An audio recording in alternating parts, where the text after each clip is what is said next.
अक्सर मुस्लिम कानून को एक अकेली सख्त किताब मान लिया जाता है, लेकिन असलियत इससे कहीं ज़्यादा दिलचस्प है। ये कोई एक किताब नहीं, बल्कि सदियों से चली आ रही विद्वानों की व्याख्याओं की एक जीती जागती परंपरा है। तो चलिए आज इसी कहानी को समझते हैं कि कैसे मुस्लिम कानून के अलग अलग स्कूल और स्रोत बने और विकसित हुए। जरा एक पल के लिए सोचिए, पैगंबर मोहम्मद का दौर खत्म हो चुका है।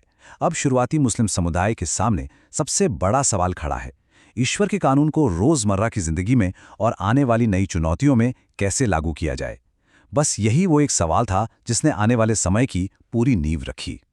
और इसी एक सवाल के जवाब में हमें एक नहीं बल्कि कई अलग अलग रास्ते देखने को मिलते हैं।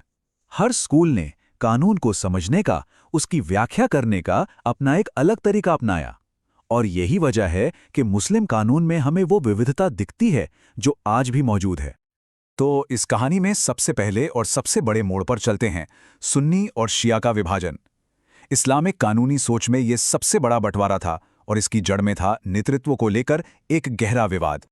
आज अगर हम दुनिया भर में देखें तो मुस्लिम आबादी का लगभग 90% हिस्सा सुन्नी है और करीब 10% शिया। इन आंकड़ों से हमें इन दोनों समुदायों के पैमाने का एक अंदाजा हो जाता है। तो आखिर ये बंटवारा हुआ क्यों? देखिए, इसका जो मूल कारण था वो था उत्तराधिकार का सवाल।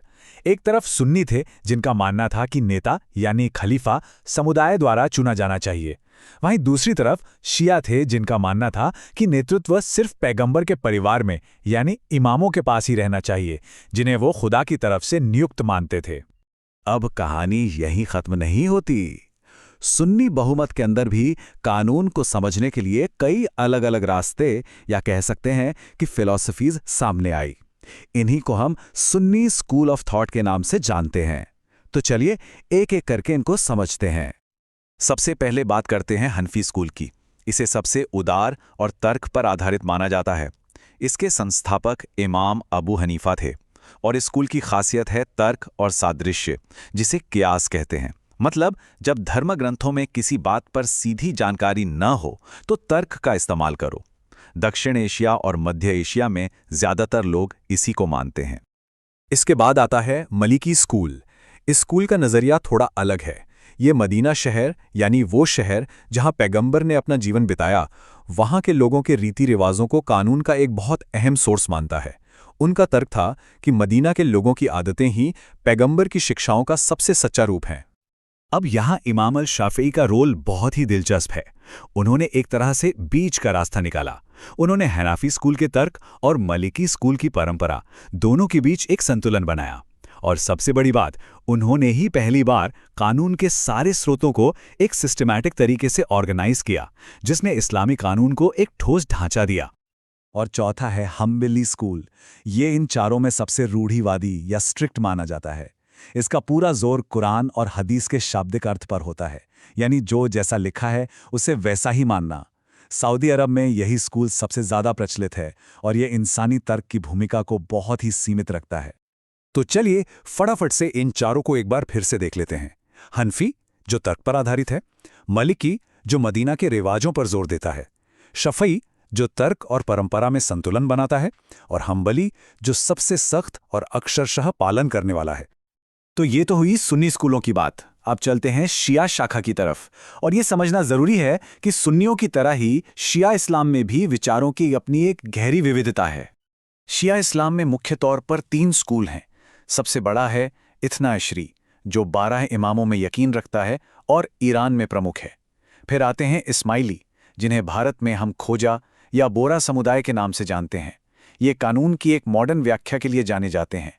और आखिर में जैदी हैं, जो ज्यादातर यमन में हैं और उनके सिद्धांत सुन्नी और शिया विचारों के बीच एक पुल की तरह काम करते हैं।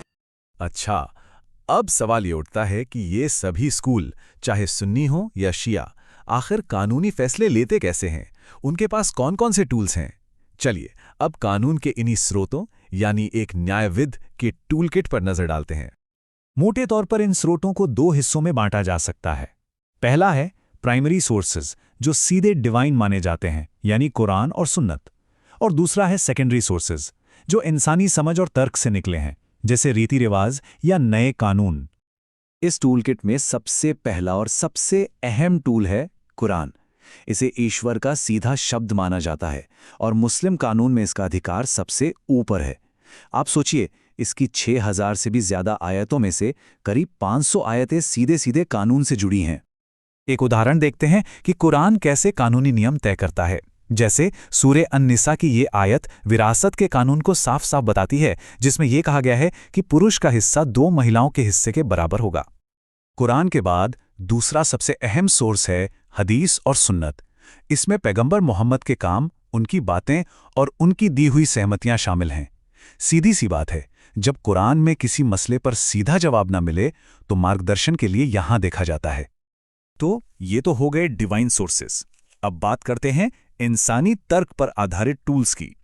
इसमें 2 चीजें बहुत खास हैं। एक है इज्मा, जिसका मतलब है किसी नए कानूनी सवाल पर सभी बड़े विद्वानों की आम सहमति, और दूसरा है कियास यानी एनालॉजिकल रीजनिंग, किसी पुराने नियम को किसी नई मिलती जुलती स्थिति पर लागू करना। कियास को एक आसान से उदाहरण से समझते हैं। कुरान ने शराब पर पाबंदी लगाई। क्यों? क्योंकि वो नशा करती है।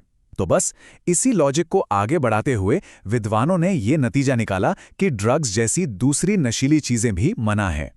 यही है एक जाने पहचाने नियम को एक नई समस्या पर लागू करना।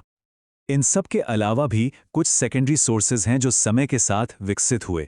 इनमें शामिल हैं स्थानीय रीति रिवाज, अदालतों के वो फैसले जो मिसाल बन जाते हैं, आधुनिक देशों के बनाए कानून और साथ ही न्याय और निष्पक्षता के सिद्धांत।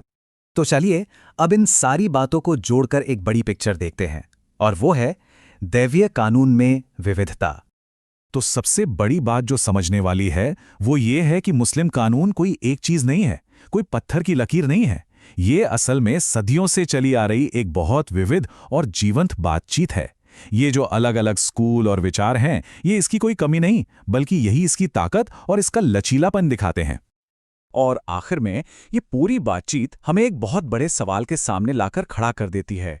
कोई भी कानूनी परंपरा अपने पवित्र ग्रंथों और एक लगातार बदलती दुनिया की मांगों के बीच संतुलन कैसे बनाती है? ये एक ऐसी चुनौती है जो सिर्फ मुस्लिम कानून तक ही सीमित नहीं है, बल्कि दुनिया की हर कानूनी परंपरा के सामने है।